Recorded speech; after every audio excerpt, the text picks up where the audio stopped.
Investment in securities market are subject to market risks. Read all the related documents carefully before investing.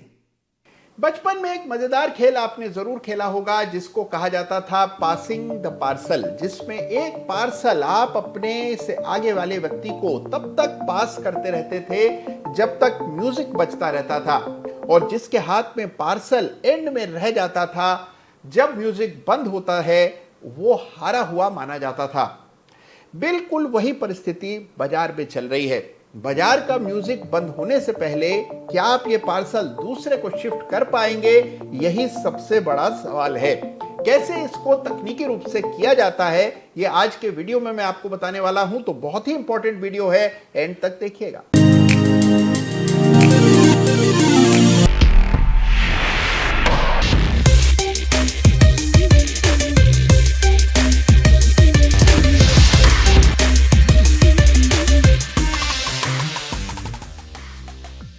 नमस्कार, जय श्री राम।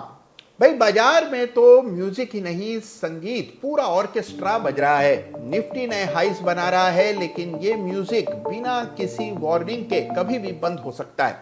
और उस समय जो भी पार्सल आपके पास रह जाता है, यानी कि जो शेयर्स आपके पास रह जाते हैं, उनसे निकास पाना फिर बड़ा मुश्किल, दुर्गम काम हो जाता है। कैसे सही समय पर एग्जिट किया जाता है, अगर ये पता हो तो मेरा ये मानना है कि बाजार कैसा भी हो आप हमेशा बाजार में पैसा कमाएंगे। तो इसीलिए एग्जिट सही होना चाहिए, और एग्जिट सही तब होगा जब आप उसके विषय में सोचेंगे और एक ठोस रणनीति बनाएंगे। सबसे पहले एग्जिट्स के बारे में एक चीज आपको समझनी है। एग्जिट की विंडो बहुत कम समय के लिए खुली रहती है। मान लीजिए आपने कोई स्टॉक देखा, आपने खरीद की, 100 रुपए से खरीदा, बढ़ता गया शेयर और 140 हो गया। अब आपके मन में सवाल यह है कि कैसे अपने प्रॉफिट को प्रोटेक्ट करते चले जाएं और कैसे इसकी आने वाली रैली में भी हिस्सा लें। तो आप एक ट्रेलिंग स्टॉप लॉस का इस्तेमाल करते हैं। जब स्टॉप लॉस हिट होता है उस समय अगर आपने सही मौके पर एग्जिट बटन नहीं दबाया तो बाद में फिर निकलना बहुत मुश्किल हो जाता है, क्योंकि कीमतें तेजी से नीचे आ जाती हैं और आप सोचते हैं कि ये तो एग्जिट से बहुत नीचे का भाव है, अब भला इस दाम पर कैसे निकलें। वेट करते हैं पुलबैक पर निकलेंगे, और पुलबैक नहीं आया तो बड़ी गिरावट का सामना करना पड़ सकता है।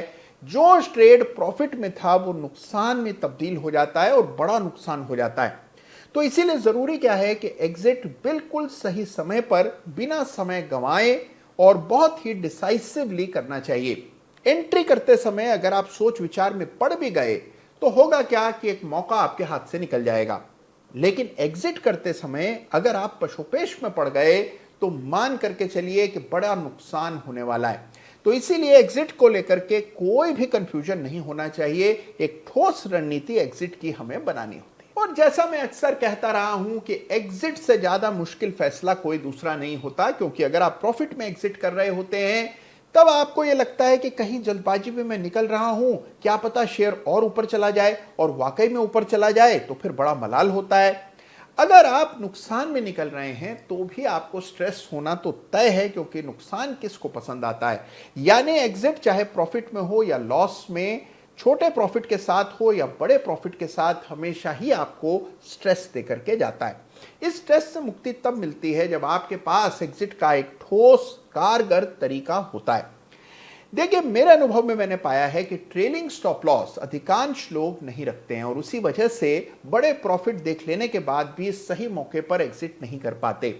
तो आज के वीडियो में मैं आपको बताने जा रहा हूं कि ट्रेलिंग स्टॉप लॉस किस तरह से रखा जाता है, इसके बुनियादी नियम क्या हैं। याद रहे कि ट्रेलिंग स्टॉप लॉस रखने के लिए सबसे उपयोगी इंडिकेटर है मूविंग एवरेजेस। तो मूविंग एवरेजेस का कोई सानी नहीं है, और मूविंग एवरेजेस के बिना काम नहीं चलता है। तो अगर आप चार्ट देख रहे हैं और आपको एक ट्रेलिंग स्टॉप लॉस रखना है तो एक मूविंग एवरेज का इस्तेमाल कर सकते हैं। सवाल सबके मन में ये रहता है कि कौन सा मूविंग एवरेज देखना चाहिए। तो इसका एक बहुत ही आसान सा तरीका आपको बताता हूं, एक ऐसी युक्ति, एक ऐसा नुस्खा बताऊंगा कि आपको हमेशा पता होगा कि कौन सा मूविंग एवरेज देखना है। देखिए, ये चार्ट आपके सामने निफ्टी का है, और निफ्टी के इस चार्ट को हम वीकली चार्ट में देख रहे हैं, यानी कि निफ्टी का वीकली चार्ट है। अब अगर मान लीजिए आपका इरादा 1 साल रखने का है, तो 1 साल में लगभग 52 सप्ताह होते हैं। तो आप 52 वीक्स यानी कि 52 सप्ताह का 52 पीरियड का मूविंग एवरेज लगा लीजिए अगर आपको एक साल तक औसत पोजीशन को रखना है। अगर आपको 6 महीना आमतौर पर आप पोजीशन को रखते हैं तो 52 को भाग कर दें 2 से यानी कि 26 पीरियड का मूविंग एवरेज इस्तेमाल करें। अब अगर आप 26 पीरियड का मूविंग एवरेज इस वीकली चार्ट पर डाल देते हैं और आप देखते हैं कि प्राइस पहले शुरू में बिल्कुल मूविंग एवरेज के साथ साथ ही बढ़ रहा था, मूविंग एवरेज नीचे आ रहा था और अच्छा स्टॉप लॉस ट्रेलिंग बेसिस पर आपको इससे मिल रहा था, तो शुरू में 26 पीरियड का मूविंग एवरेज इस्तेमाल करें। फिर जैसे ही तेजी बहुत बढ़ जाती है यानी कि बहुत गति से प्राइस ऊपर जाने लगता है, मूविंग एवरेज और प्राइस के बीच में बड़ा फासला बन जाता है, तो वहां जरूरी है कि आप अपने टाइम फ्रेम को, मूविंग एवरेज के टाइम फ्रेम को फिर बदल दें, यानी कि इस 26 को घटा करके 13 कर दीजिए। अब केवल 13 पीरियड के एक्सेलरेटेड मूविंग एवरेज की रेखा पर ट्रेलिंग स्टॉप लॉस रख लीजिए। यह है 2 चरणों में स्टॉप लॉस रखने की पद्धति। सबसे पहले हमने शुरुआत में 52 सप्ताह के मूविंग एवरेज पर स्टॉप लॉस रखा। अगर आपका इरादा 1 साल तक रखने का है, इरादा अगर 6 महीना 3 महीना रखने का है, तो शुरुआत कीजिए 26 पीरियड के मूविंग एवरेज से। जैसे ही प्राइस बहुत तेजी से उड़ान भरने लगे, तुरंत स्टॉप लॉस को 13 पीरियड के मूविंग एवरेज पर ले आए। इससे आप बिल्कुल टॉप के करीब निकल पाने में सफल रहेंगे। देखिए, ये छोटी छोटी चीजें हैं जो किसी किताब में, किसी वीडियो में, किसी आर्टिकल में आपको नहीं मिलेंगी। ये ट्रेडिंग का वो संचित ज्ञान है जो कि बरसों तक ट्रेड करने के बाद, गलतियां करके उनसे सीखने के बाद व्यक्ति को मिलता है, और बिना किसी लाग लपेट के, बिना किसी बीच बचाव के सीधे आप तक वो नॉलेज पहुंचाने का काम ये चैनल करता आया है और आगे भी करता रहेगा। तो अगर अभी तक आप ट्रेलिंग स्टॉप लॉस रखने के लिए स्ट्रगल कर रहे थे, तो लीजिए, आज आपकी इस बड़ी समस्या का हल इस वीडियो से हो गया। बाजार 26,000 है और निफ्टी में जबरदस्त तेजी है। इसको लेकर के लोग बड़े आशंकित हैं कि कैसे बाजार का म्यूजिक बंद होने से पहले हम समय पर निकल जाएं। तो उसका तरीका है कि पहले लॉन्गर टर्म मूविंग एवरेज और बाद में शॉर्ट टर्म मूविंग एवरेज पर स्टॉप लॉस रखना है। जितने सप्ताह रखने का आपका इरादा हो, उस हिसाब से मूविंग एवरेज की संख्या को चुनें और फिर देखिए, आपको हमेशा पता होगा कि कहां निकल जाने में बेहतरी है।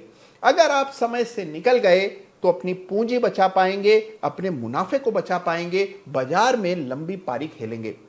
उम्मीद है कि आज के इस वीडियो ने कुछ नए विचार आपके मन में डाले होंगे। चार्ट्स देखने का कुछ ना कुछ नया कॉन्सेप्ट आपको समझ आया होगा और इससे आपका इन्वेस्टमेंट और ट्रेडिंग दोनों सुधरेगी। कैसा लगा आपको आज का वीडियो, बताइएगा मुझे। ख्याल रखिएगा अपना। धन्यवाद। जय हिंद, जय भारत।